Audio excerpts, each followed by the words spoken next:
Hey, what's up, you guys? Sierra here, aka Sierra the Goat, coming back with a chapter review of One Piece, chapter 1051, The Shogun of Wano, Kozuki Momonosuke. I cannot say how much I loved this chapter.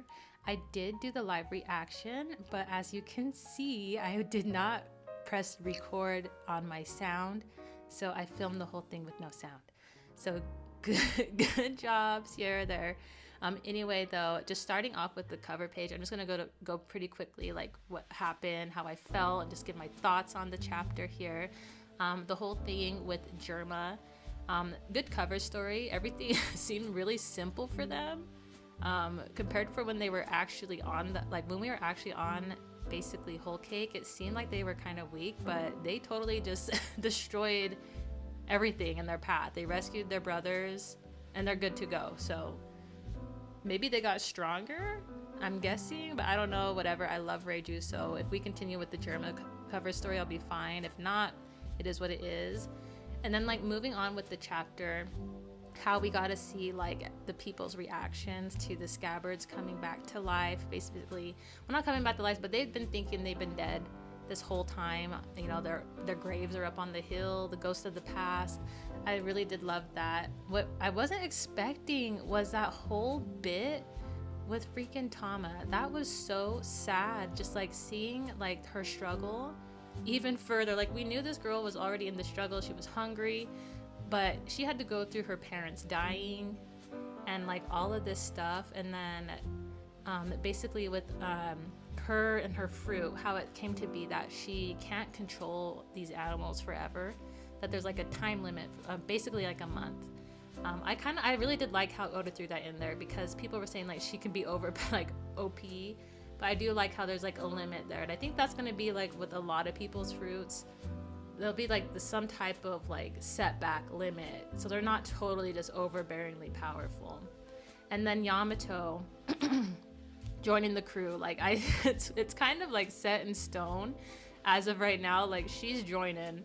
I don't care what anybody says, only except for Jinbei, because he's the one that he's I will not accept it until the captain confirms. So until we hear Luffy utter the words, Yamato joined my crew, or Yamato's on the crew now, it's not 100%, it's 99. So that's kind of where we're at with Yamato, but she for sure seems like she is going to be joining the crew, at least 99%. Everyone seems to be okay with it as well. And then, so moving on, that Thomas stuff really made me cry. I'm playing my reaction behind it, just because it was sad. It touched me. It was really sad. And then I called it right before Horsella Chan, whatever you want to call her, the horse lady. I was oh, she's gonna adopt her. And then the next one, Tom was I really think I'll think of you as my mother. I was oh my god, I called that. And then and then the really best part of this freaking chapter, other than the emotion of, everybody, you're no longer slaves, there'll be no longer factory, no longer have to clean for or pay for clean water, all that was emotional. And then freaking seeing Momonosuke, that was amazing. He looks even better than I thought. I thought this dude was gonna look like spitting image of Odin, but he looks so freaking cool. This is what I want Luffy to look like end of series. Seriously though, he looks badass. I was just shook when we saw Momo. And then everybody just crying. Momo, he's still his 8-year-old self, but he's holding up a brave face. I do love that. And then by the end, where it says this man will one day be known far and wide as one of Wano's greatest leaders. I do think we will see I think Wano's over for sure, but end of series, when there's this big war going on, because I feel there's going to be this huge battle at the end of the series. I feel we'll see these Wano people again, and they're going to be a lot stronger, especially Momo. And I just cannot wait for that. I'm excited, and there is no break next week, which is awesome. I hope we actually get to see what's happening outside of Wano, because I really do think it's done. I think, with Big Mom and Kaido, or at least Kaido, I don't know, the other figure, you guys, I didn't record a reaction for last week, I just read it on my own. There was this figure with Kaido in the lava. It didn't look like Big Mom, so I'm not like 100% sure what that was, but they're done. Like, I think them being in the pits of magma, like, they're done. I don't think they're coming back. The only thing is, Big Mom is like, if she was gonna go down, would it be on Elbaf? But then it's like, technically, does she need to really be on Elbaf for her to be taken down?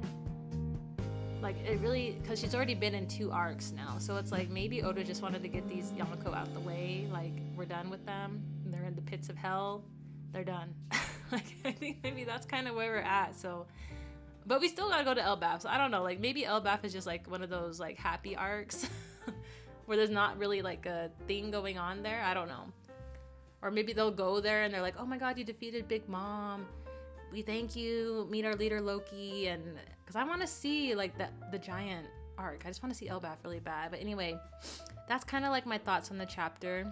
Like I said, I played my reaction in the background so you can kind of see it. You can't understand anything I'm saying though, which sucks, but I'll be sure to make sure I'm recording the next one.